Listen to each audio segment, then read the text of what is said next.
Thank you very much. Okay, welcome everybody online and watching on YouTube.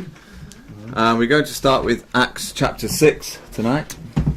باب 6 میخواد شروع کنه ولی خب بیشتر حرفش باب 7 همون 1423 میشه. باب 6 آیه 1. آیه 1. Yes. Okay, so can we read please verse 1 to 4? 1 تا 4 از هر جایی که شروع میکنید. در آن ایام به شمار شاگردان پوزونیمیا یهودیان یونانی زبان از یهودیان عبرانی زبان گله کردند که بیوه زنان ایشان از گیر روزانه غذا بی بهره میمانند. پس آن 12 رسول جماعت شاگردان را فرا خواندند و گفتند شایسته نیست که ما برای غذا دادن به مردم از خدمت کلام خدا غافل مانیم. پس ای برادران از میان خود 7 تن نیکنام را که پر از روح حکمت باشند برگزینید تا آنان را بر این کار بگماریم و ما خود را وقف دعا و خدمت کلام خواهیم کرد. Thank you. So this is there was a problem within the church very early on in the first century here. در اون روزگاران خیلی زود تو کلیسای اولیه یه مشکلی به وجود اومده بود در واقع تو کلیسا. So what was the problem? چی بود مشکل؟ It's in verse 1. تو آیه 1 دیگه. جیره غذایی که به زنان چند جیره غذایی about feeding. Yeah. And the problem between Greeks and Hebrews. The Jews and the Greeks, Yes, yeah. yeah. And what was the problem? Somebody was being neglected. تدریس من فکر میکنم. یه آره دیگه نادیده گرفته شده بودن دیگه. نه بحث اینه که جیره داره جیره روزانه گله میکنه در واقع نادیده گرفته شده بودن. So who was neglect. pardon? Welfare neglect. Welfare, yes, exactly.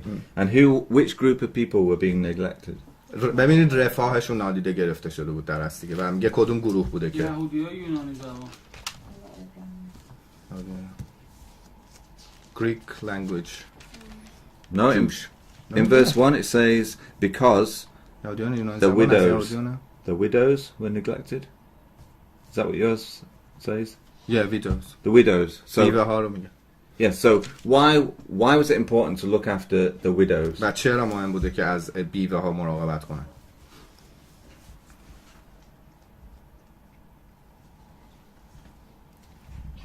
They understand the word widows. Yeah, Yes, no. yeah. Come on. It's an easy question.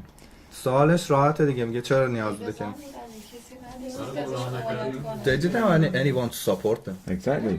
Nobody to. There was no welfare state, no NHS, no benefits, no.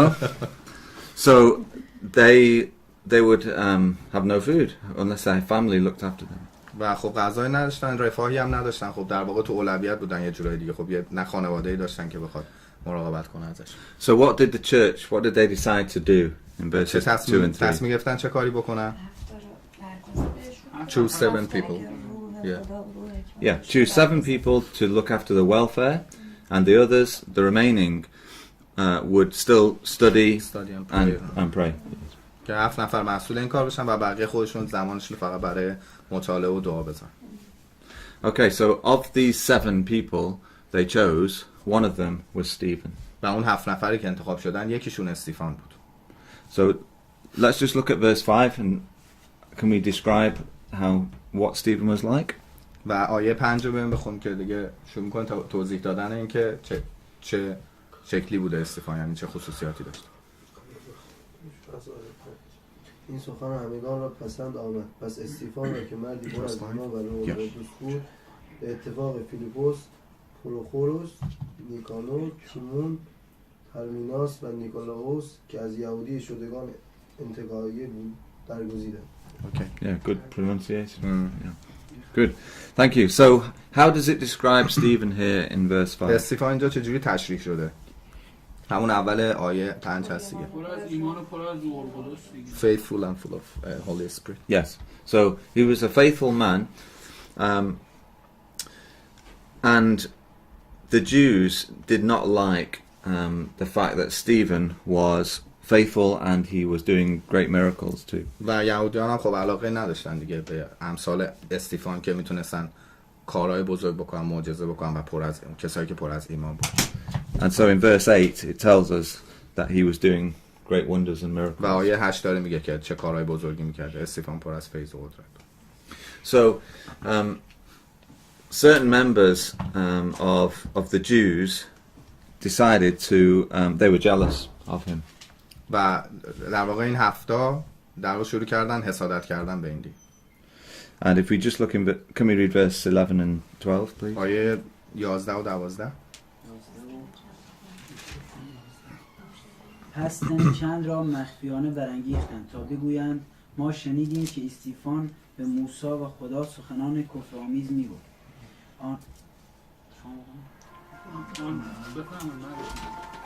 آنها مردم و مشایخ و علمای دین را تحلیل کردند و بر سر استیفان ریخته او را گرفتند و به شورا بردند. Thank you. Thank you, Mamnoon. So, does this remind us of anybody else in the Bible where jealous men made up or what's the word? Tricked him up. و آیا این الان چیزی که خوندید شما رو یاد شخصیت دیگه تو کتاب مقدس میندازه که اینطور باش رفتار شد و یه جوری حقه سرش زدن؟ Jesus? Yes. Anyone else? کسی دیگه؟ What about one of the prophets? Famous prophet? Yeah. Daniel? So what happened there? توی شیرا میندازن، قفس شیرا میندازن. Lion's cage. Yes, Yeah. exactly. So Daniel, Jesus. We've got in who am I thinking of? Naboth. You remember Naboth's vineyard, where Ahab wanted his vineyard? You not know the story. We'll have to do that one day.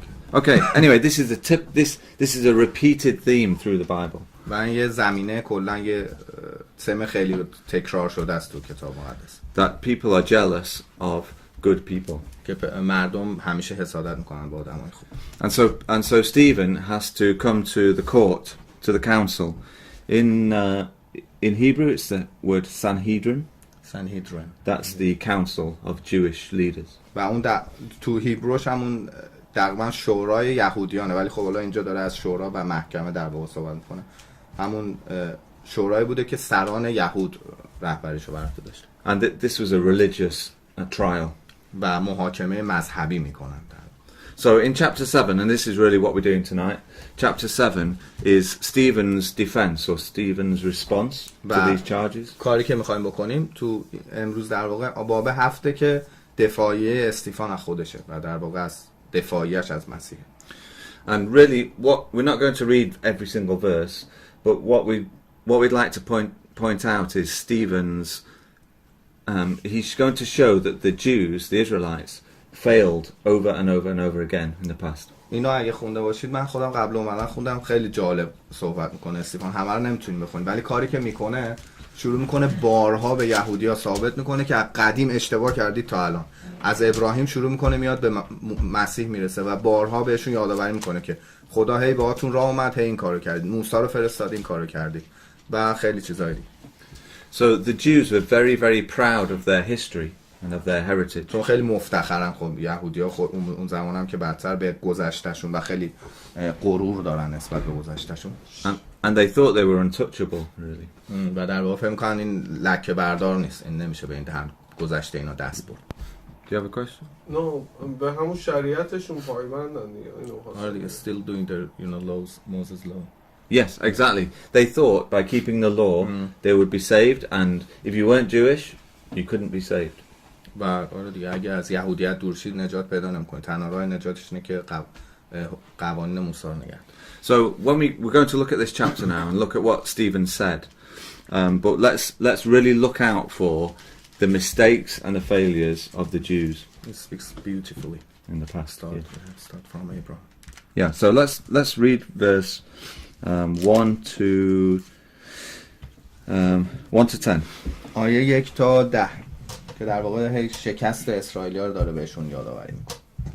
آنگاه کاهن اعظم از او پرسید آیا اینها صحت دارد؟ استیفان گفت ای برادران و ای پدران، به من گوش فرادهید. خدای پرجلال زمانی که پدر ما ابراهیم در بین نهرین سکونت داشت و هنوز به حران مهاجرت نکرده بود، بر او ظاهر شد و به او فرمود از سرزمین خیش و از نزد خیشان خود بیرون آمده به سرزمینی که به تو نشان خواهم داد برو. پس از سرزمین کلدانیان هزیمت کرد و در حران ساکن شد.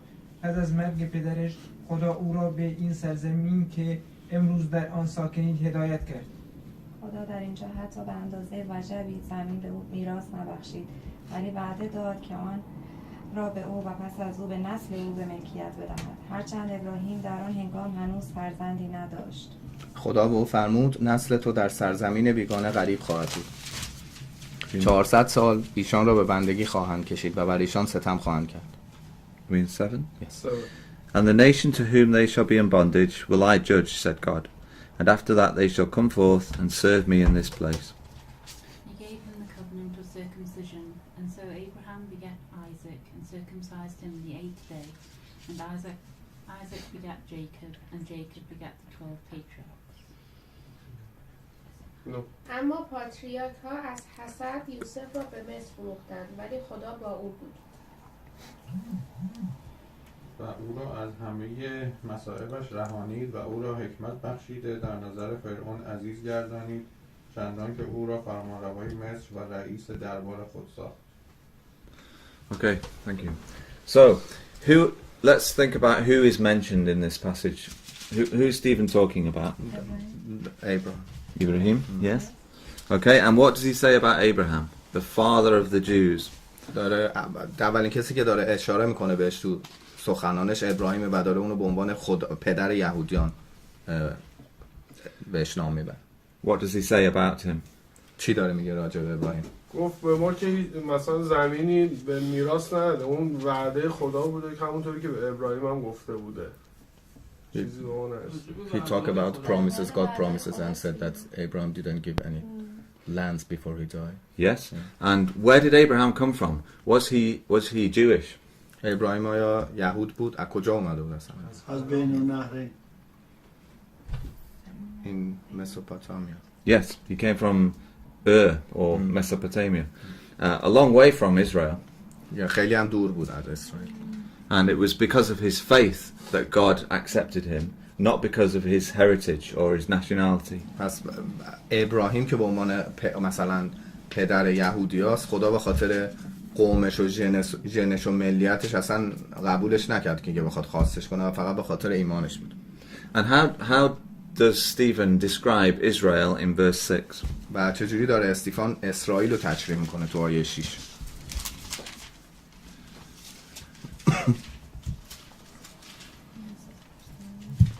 مصر رو داره میگه، قضیه اسرائیل و مصر. همون جایی که قوم describing about the captivity in Egypt. Yes. ولی چیزی که داره تشریحش میکنه بگم stranger and pilgrims. Yes. How did they end up in Egypt? چجوری تموم میشه در مصر یعنی؟ موسی دیگه، موسی نجات میده. With Moses. Yes, but how did they get there in the first place? First place. How did they? Yes, the Jews. So the Israelites. How did they end up in Egypt for 400 years? In exile. They were in exile. Yes. Yeah. It's really to do. It's really to do with verse 9. Joseph's brothers, or Yusuf's brothers, sold him. در واقع با یوسف در واقع. Yes. And then Jacob had to go down into Egypt, didn't he? To see him eventually. داستان یوسف میشه که دیگه جزء دیلی ریدینگ امروزمون هم بود دیگه که. So what point is Stephen trying to make about the Jews here?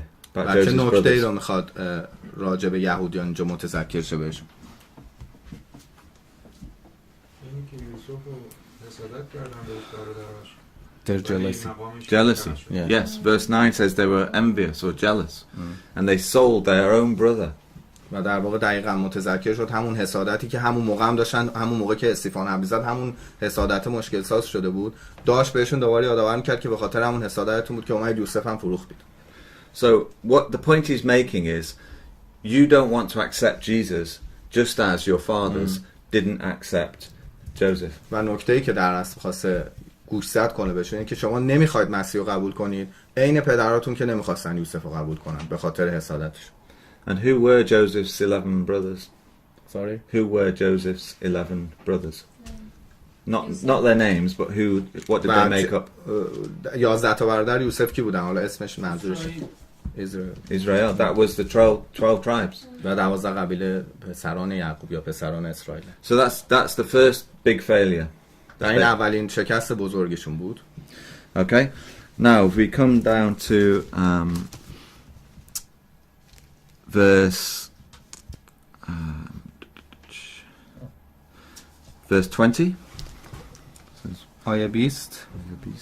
Let's read from verse 20 to verse 26. 20 تا 26. در چنین روزگاری بود که موسی زاده شد. او طفلی بسیار زیبا بود. موسی 3 ماهه در خانه پدرش پرورش یافت. چون بیرون رهایش کردند، دختر فرعون او را برگرفت و همچون فرزند خود بزرگ کرد. بدین سان موسی به جمعی حکمت مصریان فریخته گشت و در گفتار و کردار توانا شد. چون 40 سال شد چنین اندیشید که به وضع برادران اسرائیلی خود رسیدگی کند. وقتی دید مردی مصری به یکی از آنان ظلم می‌کند، به حمایتش برخاست و با کشتن آن مصری داد آن مظلوم را ستاند. موسی گمان می‌کرد برادرانش در خواهند یافت که خدا می‌خواهد به دست او ایشان را نجات بخشد، اما در نیافتند. روز بعد به 2 تن برخورد که نزاع می‌کردند و به قصد آشتی دادنشان گفت: ای مردان، شما برادرید، چرا بر یکدیگر ستم می‌کنید؟ 26. کافیه. Okay, thank you. So, when God sent Moses to be a savior and to save his people, how did the Israelites treat him? وقتی موسی رو خدا فرستاد برای اینکه نجات بده قومش و قوم اسرائیل، چجوری باهاش رفتار کردن اسرائیل؟ Did they accept Moses? آیا قبول کردن؟ No, they didn't accept. No. Okay, why not? چرا؟ ایمان نداشتن بهش، باورش نمی‌کردن. Because they weren't faithful enough to accept Moses. Yes, there's a good reason in verse 25. دلیل خوبی تو آیه 25 میشه پیدا کرد. 25.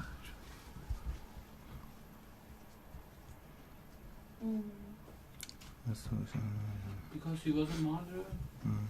Because? He killed. Yeah, but what does verse 25 say? They didn't find out that God has sent Moses to, to deliver them, to release them actually from Egyptians. Yes, but Moses, how did Moses know that he was going to save Israel? موسی کجا میدونست قراره بره اسرائیل رو نجات بده؟ خدا تو بوته آتش باش صحبت کرد. اون بعدش فکر میکنم. God spoke to him as a fire. But I think it's after that. How else might he have known about his purpose? چجوری ممکن بود بدونه راجع به هدفش آگاه بوده باشه؟ یعنی چی سوال نمی‌فهمم. Explain the question. Okay, so how do you think Moses knew when he was growing up that he had to deliver or save Israel, the Jews? چجوری وقتی بزرگ شد چجوری متوجه شد که قراره که این آدم به عنوان نجات دهنده اسرائیل باشه؟ از قبلش میدونستن اصلا که چجوری میگه میدونستن؟ چی؟ What was that? I didn't. Too shy. Too short. So God spoke to him, like in the burning bush, but who brought him up when he was a baby, when he was a young boy? Pharaoh's daughter. Did she? Who brought him up? His sister and the daughter of Pharaoh. Yes, and but who else? Who did the daughter of Pharaoh got her servants to go and find to look after the baby Moses? God? No. We need to look at this. What? Come on. Mother, did you say? her own mother. اصلا من ترجمه نمی‌کنم، خودتون دارید جواب میدید واضحه. You got a spy. So her own mother, Pharaoh's daughter, if you remember when Moses was in the Nile, in the river, and Miriam, yes, was on the side looking, and she said, "Would you like me to fetch a nurse?" Then she ran and got her mother to look ولی after راست her. میگه وقتی که بچه رو وارد نهر کرد گذاشت روی نهر بعد که اومد خود مادره رفت کنار وایساد داشت نگاه میکرد که بعد خواهرش مادرش میذاره خواهر موسی داشت نگاه می‌کرد. Just her mother or her daughter? Her sister. Both. دوتاشون بودن که به دوتاشون بیشتر میگه بیاید به عنوان مثلا چیز کمک کنین بچه. خودشون درس بزرگ کردن به عنوان دایه. It was actually her mother and Pharaoh's daughter paid her to look after her own baby. و در واقع پول دادن، مادر موسی با دختر فرعون پول دادن در واقع برای مراقبت از بچه خودشون. یه اینجوری بود چون نمیدونست که اون مادر اونه وایساده اون کنار. آره دیگه همون مادر اصلیش دوباره اومد خود بچه رو مثلا آره. دایه So it sounds like a good deal. Definitely. So Moses, he knew that he was going to not be the next Pharaoh, but he was going to save his people. بس میدونسته که موسی قراره که مردمش رو نجات بده، حالا نه که بره کامل در کنار فرعون بخواد به جنگ بره. He would also realize he was different to the Egyptians. He would have been circumcised, things like that. و اینکه خب یه مشخصه دیگه است که میدونست متفاوته با مصری‌ها چون ختنه شده بود. But what did the Jews, the Israelites, what didn't they in verse 25? 25. What I'm going to give the answer away here. Why didn't they what was the Jews' problem? مشکل یهودی‌ها چی بود تو این آیه 25? Verse 25. They didn't believe. They didn't have faith. They didn't understand he was the one. Only Moses knew. They were slaves as well. بردن بودن دیگه. خب بالاخره یک داستان کامل خون یه جایی میگم ما با موقعی که میان تو صحرا میگه بابا ما اونجا کار داشتیم بالاخره میخوردیم الان ما هیچی نداریم بخوریم. So what Stephen is doing here is he's placing Moses as a really important deliverer and a savior. و داره قرار میده موسی رو به عنوان کاری که استیفان داره اینجا میکنه اینه که داره موسی رو به عنوان یه نجات دهنده بزرگ مطرح میکنه براش. Because what the Jews were accusing Stephen of was saying that Moses is nobody. و چون وقتی که متهم کردن الان قبلش تو باب 6 خوندیم موقعی که استیفان رو متهم کردن گفتن که به دروغ گفتن که این موسی رو آدم حساب نمیکنه اصلا میگه موسی هیچ کسی نبوده. برعکس دقیقاً هم موسی حرف زد که بهشون بگه این حرف من نبود. In chapter 6 verse 11 yeah. and verse 14. Yeah. Okay, so Stephen is saying you rejected Moses. You didn't understand Moses. و خود استیفان از اون استفاده کرد و به خودشون برگردون مسئله رو و گفت شما اصلا موسی رو نشناختید و اصلا نفهمیدید موسی رو. همونجا ردش کردید برای بار اول که اومد به خاطر شما فلان دو نفر رو کشت. And look at what they said to Moses, the Jews, in verse 27 and 28. You could read that. 27 and 28. Yes. 27 و 28. ولی آن که بر همسایه خیش ستم میکرد موسی را کنار زد و گفت چه کسی تو را بر ما حاکم و داور ساخته است؟ آیا میخوایی مرا نیز بکشی همان گونه که آن مصری را دیروز کشتی؟ 27 and 28. Okay, so when Moses went to, do they remember this story in Exodus, where Moses stopped one of the Egyptian slave drivers punishing one of the Jewish slaves? He stepped in and killed the Egyptian. Yes. داستانش تو خروج هست که راجع به این کشتنش که وقتی وارد مصر که میشه میبینه داره زور میگه اون سرباز مصری بر علیه یه یهودیه اونو میکشتش. And the Jews rejected him. Look in verse 27. Who made you a ruler and a judge over us? و خود همون یهودی ردش میکنه میگه تو رو کی بر ما حاکم و داور کرده در حالی که به نفع اون آدم رو کشته بود. So what did Moses do then? موسی بعدش چیکار کرد؟ Ran away. Ran away? Do you know how long for? چقدر برای چقدر؟ 40 years. 40 years. What was he doing for 40 years? 40 سال چیکار میکرد؟ He was stranger and he was preparing himself. Yeah, what job did he have? کارش چی بود؟ Shepherd. Shepherd for 40 years. Remind you of anyone else in the Bible? کسی رو یاده کسی تو میندازه تو کتاب مقدس؟ Dawood? Yes? Dawood? 40 years learning to shepherd sheep. Leading. Leading, yes. Learning patience. Learning about 40 سال عمدن باید این شغل رو میداشت چون قرار بود رهبر باشه و 40 سال دوباره طول میکشید که قرار بود مصری‌ها رو از مصر یهودیان رو خارج کنه و چه شغلی هم بهتر از چوپانی برای این کار چون صبر. Who else in the Bible was a shepherd? کی دیگه چوپان بود؟ Jesus. Jesus, the good shepherd? Yeah. Who else? دیگه کی بود؟ Yeah. Jacob? Jacob, yeah. Jacob. What, more importantly, who's God himself?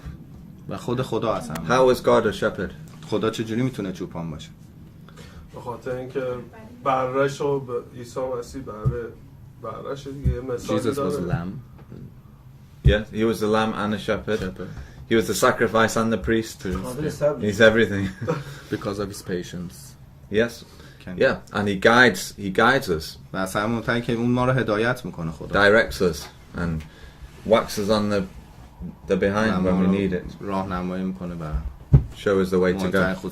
خصوصیت چوپان. Because we're like sheep. We've had this conversation before. چون ما هم اینه گوسفند در واقع. Okay, so in verse 35,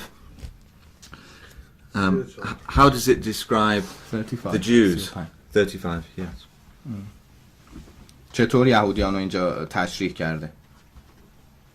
خودت بخون. آیه 35 35. همین موسی است که قوم ما او را نپذیرفتند و گفتند چه کسی تو را بر ما حاکم و داور ساخته است حالان که خدا به دست فرشته‌ای که در بوته بر وی ظاهر شد او را فرستاده بود تا حاکم و رهاننده آنان باشد. As a savior. Yes, how did the Jews treat Moses? یهودی‌ها چجوری رفتار کردند با موسی؟ قبولش نکردن. Didn't accept them. Yeah, rejected, refused. And how does Stephen describe Moses? موسی رو استیفان چجوری تشریح میکنه؟ نه، استیفان موسی رو چجوری تشریح میکنه؟ As a leader, as a prophet, as a savior. Yes, wonderful description. So خیلی خوب داره دیگه فوق‌العاده داره تشریح میکنه موسی رو دیگه. حاکم و رهاننده. Sorry. Stephen is being accused of not keeping the law of Moses, of not treating Moses well. و این در واقع قدرت سخنرانی استیفان دیگه. استیفان محکوم شده بود به این که حکم موسی رو نگه نمی‌داشت. محکوم شده بود که موسی رو آدم مهمی نمیدونست. بعد میاد دقیقاً برخلاف اون حرفا اینطور صحبت. So Stephen describes him as a shepherd, as a leader, as a ruler, as a prophet. و موسی رو هم به عنوان پیامبر، چوپان و فرستاده و رهبر معرفی می‌کنه. And what kind of a prophet does it say Moses was in verse 37? چه نوع رسول تو آیه 37 Not just any پیامبر not just any prophet. معرفیش میکنه. یه پیامبر معمولی نبوده اینه برای. و هم میتونه تو کوه سینا با فرشته‌ها صحبت کنه هم توی بیابون با نه آیه 37 رو نگاه کنید. همین موسی به بنی اسرائیل گفت خدا از میان برادرانتان پیامبری همانند من برای شما خواهد برانگیخت. منظورش مسیحی که دوباره مردم رو نجات میده. یه بار موسی از Same as Jesus. نجات داد. Yes, well, actually, same as God. Yeah. Like unto me. Yeah, a prophet shall God raise to you like me. The same character as God. So, what an amazing description of Moses. و یه توصیف خیلی شگفت انگیز از موسی. But in verse 39, we have again described the Jews. و دوباره آیه 39 دوباره این تشریح کرده یهودیان. یعنی تشریح یهودیان است. So how are they described in verse 39? آیه 39 دوباره یهودی‌ها چجوری رفتار کردن؟ بازم ریجکتش کرد. Rejected. Yeah. How does it in English it's to whom our fathers would not obey. So what does that mean? Disobedient. Yeah, disobedient.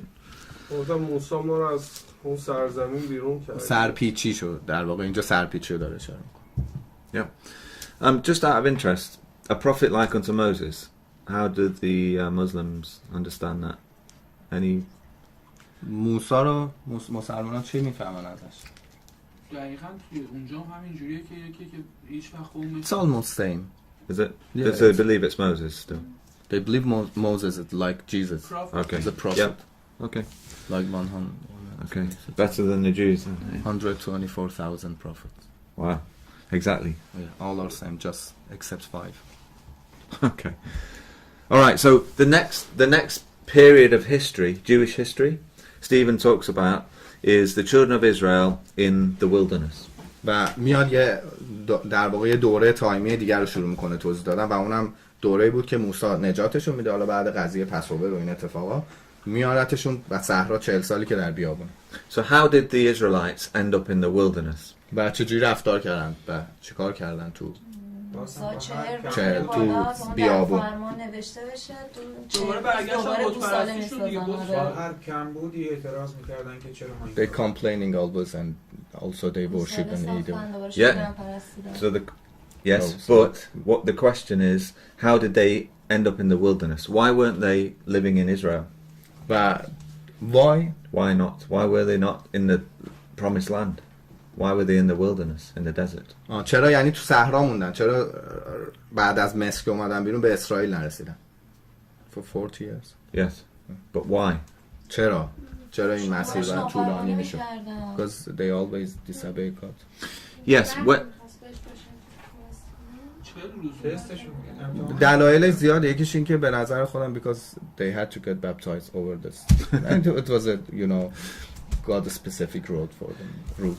Yes, but God wanted them to go straight into the promised land. He sent. Do you remember the story with the spies being sent into the land? So how did the spies come back? Did they say yes, let's go into the land of Israel? What do you mean? What do you mean? Okay, so why did they end up in the desert? They should have been in Israel. God wanted them to go. So what happened? چون تمام اون قومی که اومدن هم مصر بیرون همشون مردن. هیچ کدوم نرسیدن که بعد چرا اونجا تموم شدن؟ It would have taken 3 days to get from Egypt to Israel. از مصر به اسرائیل 3 روز طول میکشه بره، ولی اینا 40 سال تو بیابون آواره شدن و هیچ کدومشون نرسیدن. همش از نسل اونا دیگه نبود. یه خورده این تیکه سوال کردن آدمو گیج میکنه. این کل چون میدونی یه بخشی یه دفعه بعد سوال میکنه. من فکر میکنم اینا به خاطر مردم مصر، به خاطر اینکه فکر میکردن چون موسی اومده اینا رو از مصر بیرون برده، از کار و زندگی و اون درآمد و معیشتی که داشتن They always complaining to Moses that we had own job, we had own feelings. Yes, that's what happened. به خاطر همین اینا موسی رو مقصر میدونستن و ازش فرمانبرداری نمی‌کردن. And they knew Moses, you know, as a guilty man. هر سری شکایت می‌کردن سر یه چیزی. Complaining. Yeah. So this is all good, but the reason why they spent 40 years in the wilderness was that when Moses chose men to spy the land, they didn't have faith that they could go and defeat the people there. They came back and said, do you remember this? No. Okay, let's have a look. جوابش این سوالش اینه که خدا این خاص خدا نبوده به خاطر اینکه اینا فرمان بردن نکنه اینا تبعید کرده. ولی الان داره میگه دقیقاً آره اسرائیل بره. Numbers, I think it's chapter 14. بیاید اعداد. Sorry, Numbers chapter 13. باب 13 صفحه 186. This is a gap in our understanding, so it's good to learn. این یه فاصله افتاده چون استیفان داره خیلی منقطع صحبت میکنه و این گپی که چه اتفاقی افتاد که اینجوری شد داستان سفرش. آره Numbers 13. Yes. So God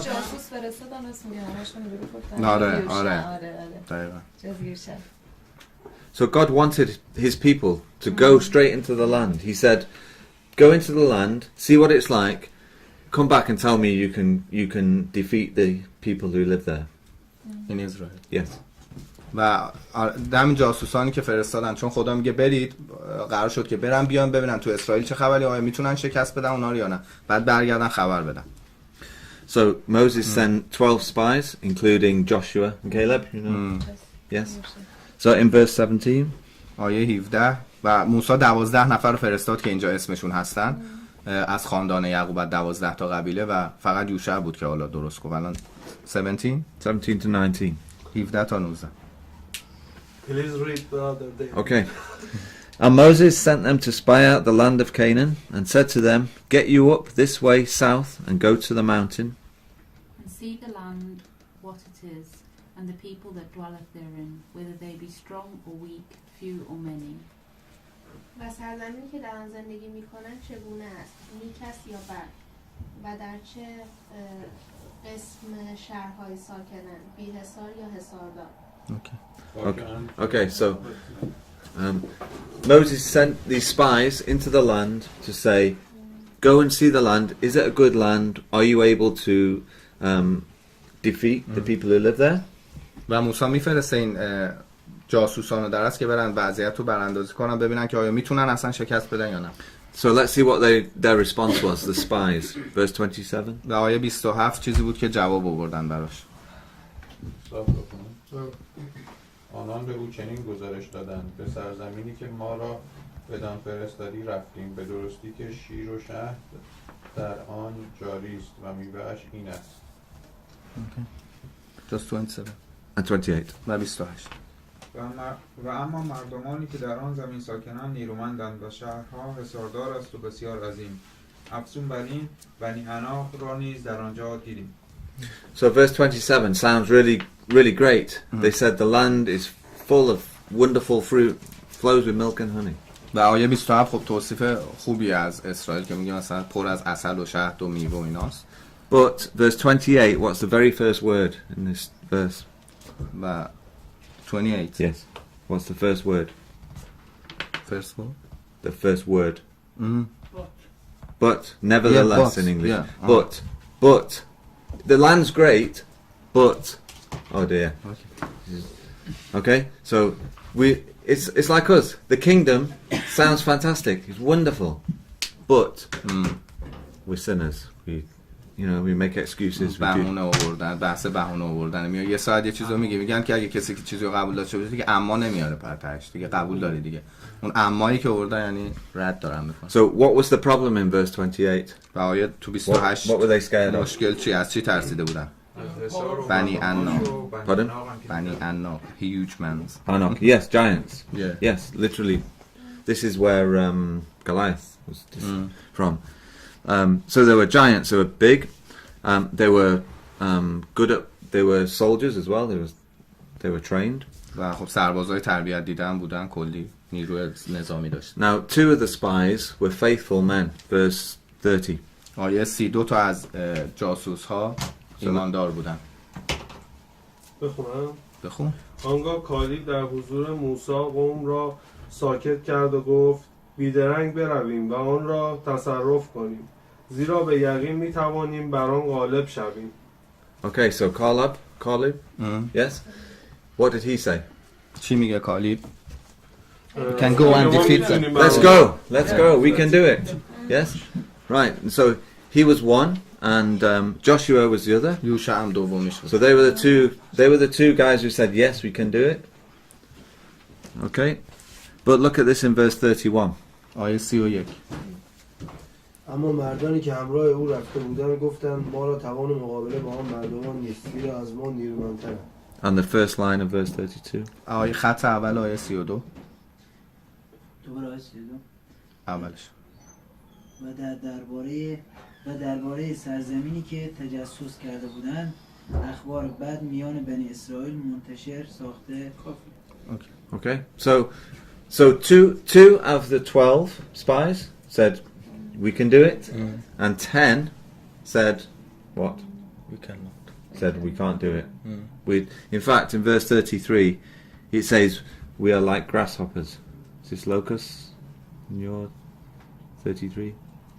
Malach. Yes. They said we feel this big. و فقط بین 12 تا 2 تا ایمان داشتن، گفتن میتونیم. 10 تاشون گفتن ما در مقابل این آدما مثل ملخیم. So God was giving them this wonderful land and they didn't want it. و خدا بهشون اون سرزمین عالی رو داد ولی خود نخواستن. This is where democracy fails. 10 of 12 said we can't. و اینجاست که دموکراسی سقوط میکنه و اینا مخالف دموکراسی ان. دلایلش همین چیزاست، چون 10 نفر مخالف بودن انجام نشد. So human nature. So God says, because you didn't have faith, you're going to wander in the desert for 40 years. و خدا سر این شد که یعنی فرصتش بود، یعنی بهشون گفت قرار بود که میتونستن 2-3 روزه برسن، ولی چون ایمان نداشتن پس گفت به 40 سال حالا آب خنک بخورید. So this is the failure of the Jews again. و این دوباره یه شکست و سقوط دیگه برای یهودیان بود که استیفان مطرح. Okay, let's come back to Acts. 1424 باب 7. باب 7.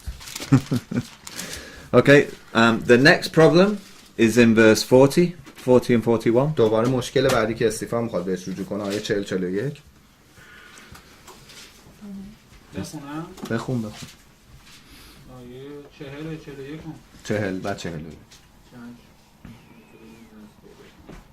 آنها به هارون گفتند برای ما خدایان بساز تا پیش روی ما بروند، زیرا نمیدانیم بر سر این موسی که ما را از سرزمین مصر بیرون آورد چه آمده است. در آن روزها بود که بتی به شکل گوساله ساختند و بدان قربانی تقدیم کردند و در تحصیل از مصنوع دست خیش جشنی به پا داشتند. Okay, so what's this story? Do you remember this story? Yes. داستان یادتونه دیگه. What happened? Moses went up into the mountain for 40 days. برای 40 روزه. And what did the Jews do then? They built an idol. An idol. Yeah. Yes. The golden calf. Yes. You have this symbology in Iranian culture? No. No, because they're very Middle Eastern, very Mesopotamia. Indian do. Indians, yeah. They worship cows. They in Abraham, where he lived in Ur, in Mesopotamia, they worship the cow, and also you know the horns, the cow. There was a sun on top, so it's all the same. Worship the sun and the moon and the stars. دقیقاً اون سمبولی که ساخته بودن یعنی باعث شده هم ستاره بپرسن هم ماه و هم خود گاو. So this is another failure of the Jews. و این دوباره یه شکست دیگه بود. And then they worshipped other gods in verse 43. Can we find the names in verse 43? آیه 43. Remphan, yes. And another one in verse 43. Moloch. Yes. Moloch. That was a god where they sacrificed their children in the fire to Moloch. و این خدایی بود که براشون قربانی میکردن برای بچه‌هاشون و مینداختن داخل آتش. اینا بود. So the Jews had failed and failed and failed over and over through history. و در طول تاریخ یهودیان بارها شکست خورده بودن. Stephen even mentions David as failing in this chapter. و حتی اشاره به داوود هم میکنه استیفان تو این باب. Because if you look in verse 45, it tells us about David. آیه 45 آیه ببینید راجع به داوود صحبت میکنه. And in verse 46, he wanted to build God a house. و میگه که اون می‌خواست خونه برای خدا بسازه. What was wrong with that? چه مشکلی بود؟ داوود اول می‌خواست برای خدا. David wanted to. So what was wrong with that? That sounds good. خوب بود که اگه می‌خواست برای خدا خونه بسازه. مشکل این کار چی بود که خدا نذاشت؟ دو تا گناه بزرگ کرد. He did two faults too. Yes, but what was wrong with building God a house? مشکلش با ساختن خونه برای خدا چی بود؟ God told him, I want to build a house for you. Yes. What was wrong with building God a house? کلا برای تو قراره فقط اونو فراهم می‌کنی. سلیمان قراره بسازه. نه اصلا وقتی که داوود به خدا گفت برات خونه می‌سازم گفت نمیخواد خودم برای شما خونه بسازم که اشاره کرد به مسیح که مسیح در واقع. ولی کلا میگه مشکل اون خونه ساختنه چی بود؟ سرزمینش بود فکر کنم. تو سرزمین problem with land. It was a nice idea. چون که اصلا به درد خدا خونه نمیخورد خدا. چرا آقا؟ But the answer is in verse 48. جوابش آیه 48. دقیقاً چیزی که من گفتم. I told this to Mason, but Mason. What, you disagree? No, he told that God didn't want any house. No. تو گفتی نه خدا نمیخواد. خدا نیازی Why did, what does verse 48 God tell us? doesn't need. He doesn't need bricks and glass and materials. God is too big for that. It was a nice idea. David, don't get me wrong, David had the right intention to build, because he was going to build a magnificent temple. تمایل خوب، تمایل و خواستش خوب بود که داوود بخواد یه خونه خوب برای خدا بسازه، ولی کلا غلط این کار. But God doesn't need to live in one place made by خدا men. نیازی نداره جایی. So Stephen here is saying David had the right intention, but really he didn't quite understand still, did he? و استیفان داره اینجا متذکر میشه و میگه که داوود خیلی تمایل عمیق داشت و درست که بخواد این کارو بکنه و برای خدا خونه بسازه، اما اصلا این کار درست نیست. He had to learn there was a much more important house. و باید یاد بگیره و بدونه و بفهمه راجع به خونه‌های خیلی مهم‌تر. So what is that house I'm talking about? راجع به چه خونه‌ای داره صحبت می‌کنه؟ Not made of bricks and mortar. خیلی ساده. But what is that house? خونه ما چیه؟ آره. Jesus. Yes. The ecclesia. Yeah. People, you and me, believers. We are the house. We are the temple. ما معتقدیم که خب ساختمون ماییم دیگه، خودمونیم، بدنه ساختمون که مسیح هم سنگ زاویه‌اش. God wants to dwell or live in our brains, in our minds, in our hearts. و خدا دلش خواهد که تو قلب و دل ما، ذهن ما ساکن باشه، نه تو جای فیزیکی. Not in the great churches and mosques of the world. نه تو مسجد و کلیساهای آنچنانی. So, nearly finished now, nearly finished. Verse 51, how does Stephen describe the Jewish people of the day, the religious leaders? و آیه 51 چجوری دوباره تشریحشون میکنه استیفان اونا رو؟ کسایی که دلا و گوشاشون ختنه ناشده است و مثل پدرانشون میگیم شما uncircumcised. In not just uncircumcised, but in what? In heart. In heart and ears. So, in other words, really not acceptable to God. What about that first word? Ours says stiff-necked, stubborn, stubborn. Stiff-necked, yeah, stubborn. قوم گردن کشی. That's how he's saying you're stubborn, just as Jews were in the past. گردن کشا لج باز نمیدونم. What else had the Jews done to the prophets? Look at verse 52. آیه 52. بخون. کدام پیامبر است که دست پدران شما آزار ندیده باشد؟ آنان حتی پیامبران را که ظهور آن پارسا را پیشگویی کرده بودند کشتند و اکنون شما تسلیم کننده و قاتل خود او شده اید. So how had they treated the prophets? چجوری با پیامبران و رسولان در واقع رفتار میکردن؟ Killed. Yeah, and they persecuted or oppressed the prophets. و ظلم و ستم میکردن و کلا جنایت و شکنجه. Do you think of any examples? مثال؟ نه، داره before Jesus. Yeah, before Jesus. داره میگه اونایی که قبل از اومدن اون پارسا رو پیشگویی میکردن هم کشتی. آیزایا. اشیاء نبی پیشگوییش کرد مسیح. Because Isaiah told before about Jesus coming. Yeah, but which of the Jews, which prophets did the Jews persecute? کدوم نبی؟ Isaiah, yes, but more obvious ones. Habakkuk. Daniel, thrown to the lions. What about Jeremiah? Thrown down a pit, a dry pit. Well. تقریبا همه رو شما کشتی. آره ولی نمیشه حتی اونایی هم که پیشگویی کرده بودن اومدن مسیح. So what Stephen is saying is, look, you've disobeyed God, you've failed time and time again, you oppressed or persecuted the prophets, and now you've killed Jesus. چیزی که کلا استیفان خواست تا اینجا بگه اینه که فقط خواست بهشون متذکر شه که ببینید شما کلی ظلم و ستم کردید، کلی اشتباه کردید، کلی سرپیچی از خدا کردید و به جایی رسیدید که آخرام خواستید مسیح رو کشتید. And in verse 53 he says you had the law of Moses given to you, and what had they done with it? و آیه 53 داره بهشون میگه شما کل قوانین مسیح رو داشتید، شریعت مسیح، ولی چیکار کردن باش؟ از اون سرباز disobeyed. Yeah. How do you think the Jews felt about being told that? و چجوری فکر میکنید همچین نافرمانی کردن؟ How do you think the Jews would feel when Stephen said this? فکر میکنید که چه احساسی بهشون دست داد وقتی که استیفان اینا رو بهشون گفت؟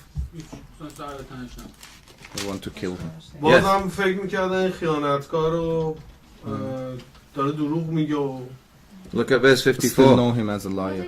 Yes. And he was speaking against him, and you know, reminds them they failed. Yeah. They were so angry. Look at verse 54. آیه 54. خودت بخون. منم نه خودشون چون این سخنان را شنیدن برافروختند و به سبب او دندانهای خود را به هم فشردند. So angry, absolutely, really crazy. So what did they do to Stephen? چه کار قرار بکنن؟ Stone. Yeah. And who was in charge of the stoning? مسئول سنگسار کردن کی بود؟ Yes. Saul. Saulus? Paulus. Saulus Paul. Shower. Yes. So this is the Apostle Paul. How do you think Paul felt after he converted to Christianity? After this? After this? Yeah, because Saul or Paul was the ringleader. He was the leader. How do you think he felt when he accepted Jesus later on? و پولس مسئول سنگسار کردن استیفان بود دیگه. و می‌گویید چه حسی داشت و چه حال و هوایی داشت بعد اینکه تبدیل شد به مسیحی. Shame. Total ashamed. Yeah, terrible. But the wonderful thing is, what was the last thing that Stephen would see? آخرین چیزی که جالبه اینه که آخرین چیزی که داره میبینه چیه؟ استیفان موقع مردنش. Jesus seated at the right. Yes, but what was his last? Who was the last person he saw? آخرین شخصی که دید کی بود؟ Jesus. Well, Paul, in literally, Paul. عیناً کی رو دید؟ Paulus رو دید دیگه. But عیناً. when he's raised from the dead, who do you think he's going to see in the kingdom? Who? Stephen. Who will Stephen see in the kingdom? و فکر می‌کنید در موقعی که مرگ بلند شد تو پادشاهی خدا اولین نفری که بره ببینه کیه؟ The man who stoned him. The man who stoned him. It's very emotional, isn't it? You would never think that the person who stoned him is going to be have the same faith as him. و دوباره همدیگر یعنی ملاقات خواهم کرد و اونم هیچ وقت فکر نمی‌کرد کسی که داره الان سنگسارش میکنه به درجه ایمان به این بالایی برسه. So final verse, let me finish. آیه آخر. 2 Timothy chapter 4. دوم تیموتائوس باب 4. 1562. And this is Paul's letter to Timothy. و این نامه پولس به تیموتیان. And this is he's an old man. He's at the Timothy. Pardon? Second Timothy. 1562 باب 4.